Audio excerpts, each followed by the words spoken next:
Hello, this is Matthew Robert Payne. This is the Prophetic Supernatural Experience, Chapter 15, and this is part of Part 1, all about prophecy, and it's Chapter 15 called The Gift of Encouragement and its Use in Prophecy, or you could say the Gift of Exaltation and its use in prophecy. You know, I've got the gift of encouragement. I didn't know that.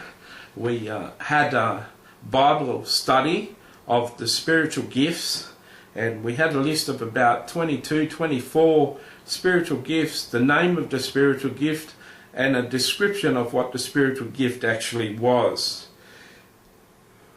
And my Bible study leader told us to take the list around the 10 people in the church, the people that knew us well, and take a piece of paper and get them to write on a piece of paper the 3 gifts that they think are most prevalent in our lives.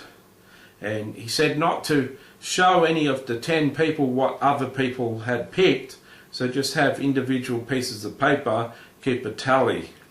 I took it around, and 10 out of 10 people said I had the gift of prophecy, because everyone knew I had the prophetic website, so that was no biggie, you know. So I had the gift of prophecy, and I knew that, and 10 out of 10 people said so. And if they didn't know I had a prophetic website, they mightn't know so unless they'd got a prophecy off me.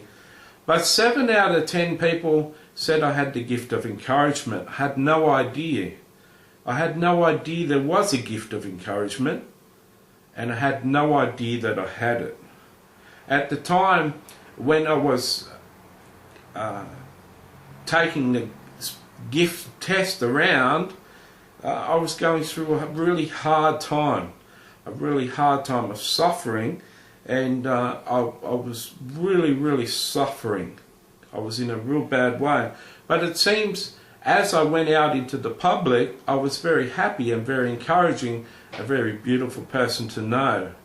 And so it was a real surprise to me that I had the gift of encouragement.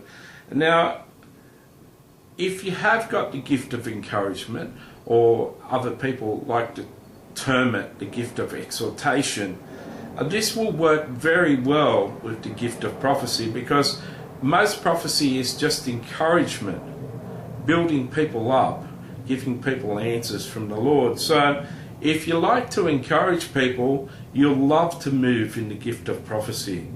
The gift of prophecy and encouragement will go together like a glove. Now, to prophesy well, you've got to have a lot of love too, an unconditional love. You cannot move in word of knowledge effectively, or very effectively, very well, unless you have a lot of love for people. You've got to love the person you're prophesying more than your own reputation. Because if you get a word of knowledge wrong, you've blown your reputation with that person. So, to be able to exercise and walk in the gift of prophecy, you need to be an encouraging sort of person, and that encouragement motivated by love. Paul writes in 1 Corinthians 13 that you can have the gift of prophecy, but if you don't have love, you're nothing. And this is true. You could walk in the gift of prophecy without the gift of encouragement, without a lot of love in your life, and do a moderate sort of job. But when you're an encouraging, loving sort of person, the gift of prophecy just oozes out of you, and you're moved in the gift of prophecy more often by God than a person who is self-centered and only wants to build himself up and look after himself. To move in prophecy is something that's got to be motivated out of a good heart, because there's plenty of needs out there, and there's plenty of people that God wants you to speak to. And as you grow in the Lord will motivate you to talk and move in the gift of prophecy with many people.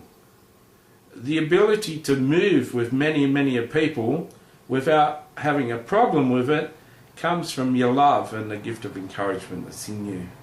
I look forward to seeing you in the next part 2, called The Prophetic Person, and that'll take us from chapter 16 to chapter 30. I look forward to you seeing them and me recording them for you. See you later.